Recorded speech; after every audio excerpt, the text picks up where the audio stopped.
Bismillahirrahmanirrahim. Assalamualaikum warahmatullahi wabarakatuh. Perkenalkan, nama saya Osama Malik Fajar dari Prodi Hukum Ekonomi Syariah yang akan menganalisis mengenai tentang jaminan syariah. Nah, di sini saya akan bahwasanya kehadiran lembaga ekonomi yang berlabelkan Islam itu adalah salah satu fenomena di Indonesia yang menunjukkan bahwa Islam itu sebagai rahmat. Nah, mampu secara aktual membebaskan umat dari laknat, seperti itu. Keberadaban manusia itu berupa kebodohan, keterbelakangan, dan kemiskinan. Nah, lembaga ekonomi itu berlabelkan Islam munculnya tidak hanya memenuhi keinginan masyarakat Muslim yang mendambakan transaksi berprinsip syariah, tetapi juga secara nyata berperan dalam pemberdayaan masyarakat menuju kesejahteraan. Nah, hal ini itu dapat dibuktikan melalui beraneka ragam kegiatan usaha yang berprinsip syariah di Indonesia, yaitu contohnya seperti jaminan syariah. Seperti itu. Kemudian mengutip dari bahwa Fatwa DSN MUI nomor 74 garing DSN MUI garing I garing 2009 tentang penjaminan syariah, bahwa dalam fatwa ini itu menunjukkan penjaminan syariah adalah penjaminan antara para pihak berdasarkan prinsip syariah sebagaimana diatur dalam fatwa ini. Seperti itu. Kemudian yang kedua yaitu imbal jasa, kafalah, dan fee. Nah, adalah fee atas penggunaan fasilitas penjaminan untuk penjaminan pembiayaan berdasarkan prinsip syariah, yaitu kafalah bil ujroh. Itu. Dan yang ketiga itu adanya takwid. Nah, takwid itu apa? Takwid itu adalah ganti rugi terhadap biaya-biaya yang dia keluarkan oleh pihak penerima jaminan akibat keterlambatan pihak terjamin dalam masyarakat kewajibannya yang telah jatuh tempo. Nah, denda keterlambatan yaitu sama saja dengan takwid ya. Denda keterlambatannya ini adalah denda akibat keterlambatan pembayaran kewajiban yang akan diakui seluruhnya mengenai dana sosial. Nah, seperti itu. Oke, sekarang kepada akad penjaminan syariah. Nah, tentang penjaminan syariah ini, akad yang dapat digunakan penjaminan syariah ini adalah kafalah bil ujroh, yang mana dengan ketentuan satu, objek yang dijaminkan dapat seluruh atau sebagian dari kewajiban bayar. Nah, atau diistilahkan dengan ad-daun, ya, dain yang timbul dari transaksi syariah atau hal lain yang dapat dijamin berdasarkan prinsip syariah. Itu. Yang kedua yaitu pernyataan ijab dan qabul, yang mana kedua belah pihak ini harus berijab qabul. Nah, di sini menunjukkan bahwa kehendak mereka dapat mengadakan kontrak akad, seperti itu. Kemudian besaran fee harus ditetapkan dalam akad berdasarkan kesepakatan. Nah, itu besaran fee. Yang terakhir ya adalah kafalah bil ujur. Nah, bersifat mengikat dan tidak boleh dibatalkan secara sepihak, seperti itu.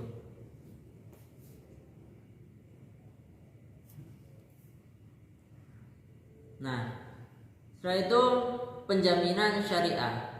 Nah, penjaminan syariah adalah pemberian jaminan oleh penjamin atas pemenuhan kewajiban finansial terjamin kepada penerima jaminan berdasarkan prinsip syariah. Nah, prinsip syariah adalah prinsip hukum yang dapat dalam Islam itu dapat kegiatan penjaminan yang berdasarkan fatwa yang dikeluarkan oleh lembaga yang memiliki kewenangan dalam penetapan fatwa di bidang syariah. Nah, itu.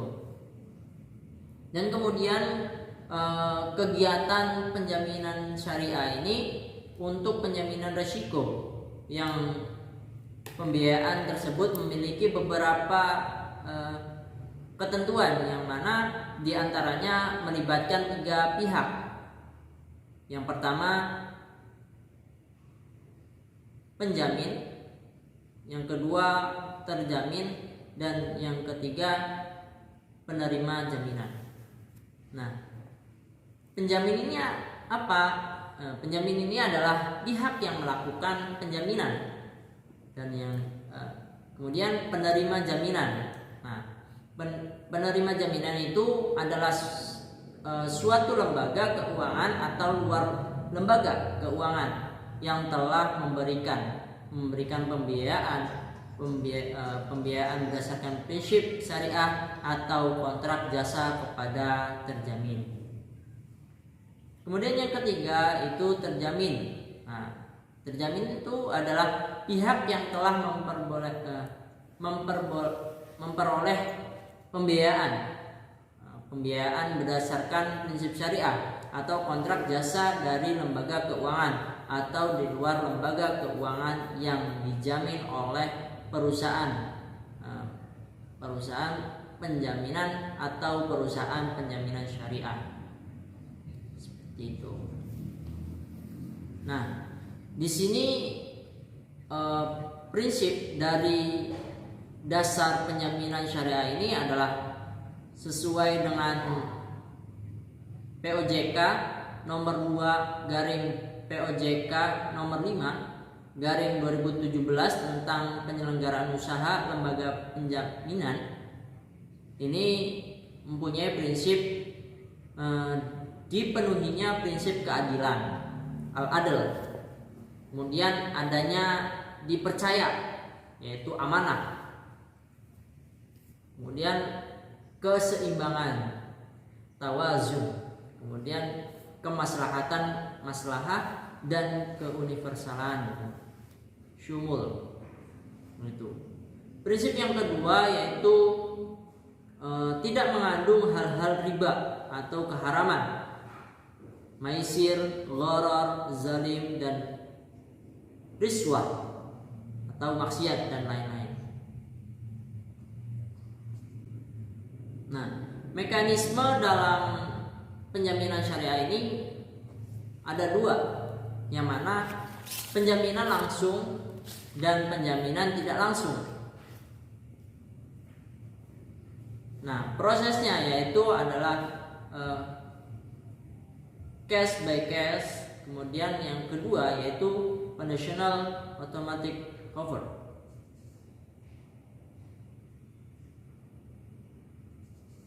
Seperti itu.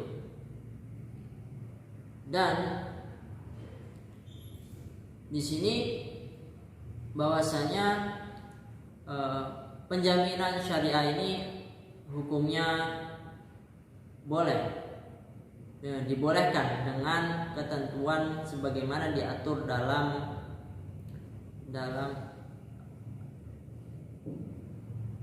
syariah, dalam penjaminan syariah ini, dalam DSN MUI ini.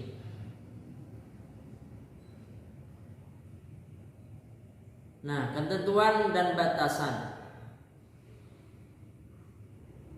Ketentuan pembatasan yaitu penjaminan syariah tidak boleh digunakan untuk menjamin transaksi dan objek yang tidak sesuai dengan syariah. Kemudian yang kedua itu pihak terjamin harus memiliki kemampuan finansial untuk melunasi pada waktunya. Kemudian yang ketiga itu tidak memberikan fasilitas yang keterangannya dengan syariah. Kemudian yang keempat, dalam hal penjaminan dilakukan oleh bank syariah, maka bank dapat meminta jaminan secara keseluruhan, sebagian, atau menggunakan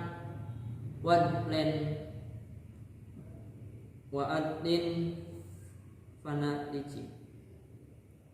Nah, kemudian yang kelima yaitu dalam hal penjaminan dilakukan oleh perusahaan asuransi syariah, maka pembayaran klaim penjaminan tidak boleh diambil dari dana tabarruk karena bukan kegiatan asuransi syariah.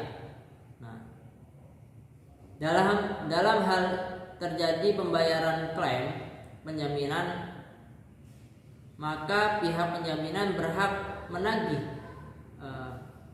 kepada pihak penjamin sebesar pembayaran klaim atau melepas haknya. Kemudian tidak boleh memperjualkan hak tagih dan timbul dari poin tersebut. Ya, tidak boleh memperjualkan hak yang sudah dijaminkan. Kemudian ada penjaminan pada pembiayaan atau akad yang berbasis bagi hasil. Nah, hanya boleh dilakukan nilai pokok. Di sini penjaminan yang dilakukan oleh nilai pokok saja. Kemudian ada penjaminan syariah boleh dilakukan oleh bank syariah, asuransi syariah, lembaga penjaminan syariah, dan LKS lainnya dan lain-lain. Dan yang terakhir ini penjaminan dapat dilakukan antara lain atas kemampuan bayar, kemampuan penyelesaian kualitas dan kualitas objek yang pembiayaan atau pekerjaan.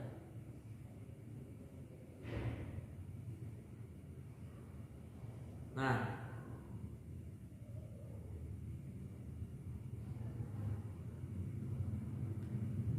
jadi di sini jika terjadi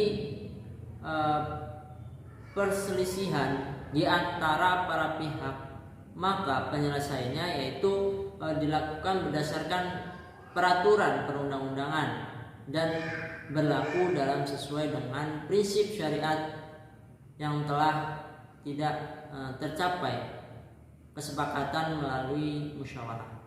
Dan yang kedua yaitu ketentuan penutup. Ini fatwa ini berlaku sejak syukran dan ini apabila ada salah kata mohon dimaafkan. Wabillahi taufiq wal hidayah. Wassalamualaikum warahmatullahi wabarakatuh.